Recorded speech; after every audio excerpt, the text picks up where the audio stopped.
आज हम बात करेंगे कि जो अमेरिकन एडमिनिस्ट्रेशन है, अब इसमें कितनी सदाकत है, कितना झूठ है, ये तो वक्त आपको बताएगा। लेकिन जो एक ख़बर आ गई है कि जी जो इराकी नेशनल्स हैं, उनके जो पैसे हैं बिलियंस के अंदर, बिलियंस ऑफ डॉलर्स, अमेरिका ने फ़ैसला किया है अकॉर्डिंग टू ये रिपोर्ट्स कि जी सारों के पैसे ज़ब्त हो जाएंगे। और सारों के पैसे क्यों ज़ब्त होंगे? इसलिए कि जो अमेरिका ने वॉर एफर्ट्स किए हैं, ये उसके अंदर वो इनके जो एक्सपेंसेस हुए हैं वो पूरे करेंगे। तो पहले तो ये मैं आप इनसे पूछूं, आपने वेपन्स ऑफ मैस डिस्ट्रक्शन का बड़ा शोर डाला था, निकला था कोई? आपने IAEA के बंदे भेजे थे, निकले थे कोई? तो आप अब इराक के पैसे ये कर रहे हो और आज आप इराक का तेल भी इस्तेमाल कर रहे हो और फिर कहते हो कि आप इन लोगों के पैसे ज़ब्त कर लोगे।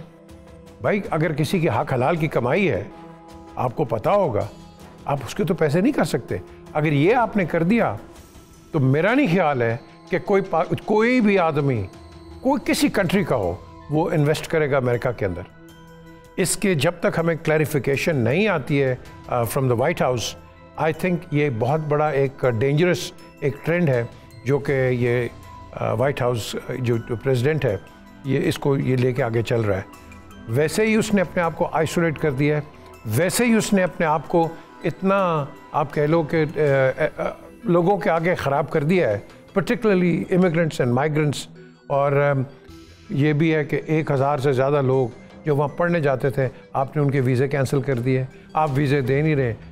तो who would want to go to a country जिसमें आज आपने कहा है कि अगर आप किसी कलर के भी हैं लेकिन अमेरिकन नेशनल हैं, आपको अपने साथ ID कार्ड या पासपोर्ट लेके चलना पड़ेगा। यार ये तो ब्रिटेन ने भी नहीं किया था 70s के अंदर, जब आप पुलिस रजिस्ट्रेशन तो कराते थे। हाँ, आप जाते थे पुलिस स्टेशन में, registration and all, alien registration. तो क्या आज हम उस तरह ही कर रहे हैं? तो मैं समझता हूँ कि ये जो अमेरिकन पॉलिसी है, ये फ्रेंडली पॉलिसी नहीं है और इसके ख़िलाफ़ जो दूसरी पार्टी है, डेमोक्रेट्स, वो बहुत बोल रहे हैं और इवन रिपब्लिकन्स वो भी बोल रहे हैं।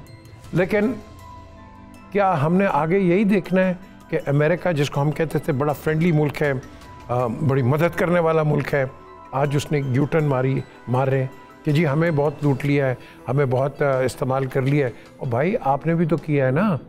आपने वियतनाम में, किसने कहा था कि आप वियतनाम में जाओ? किसने कहा था आपको? किसने कहा था इराक के अंदर जाओ? किसने कहा था आपको? किसने कहा था फिलीपींस के अंदर चले जाओ? तो ये जो क्वेश्चंस, कई और इंस्टेंसेस हैं। तो मैं समझता हूँ कि हमें अपने आंखें खोलनी पड़ेंगी।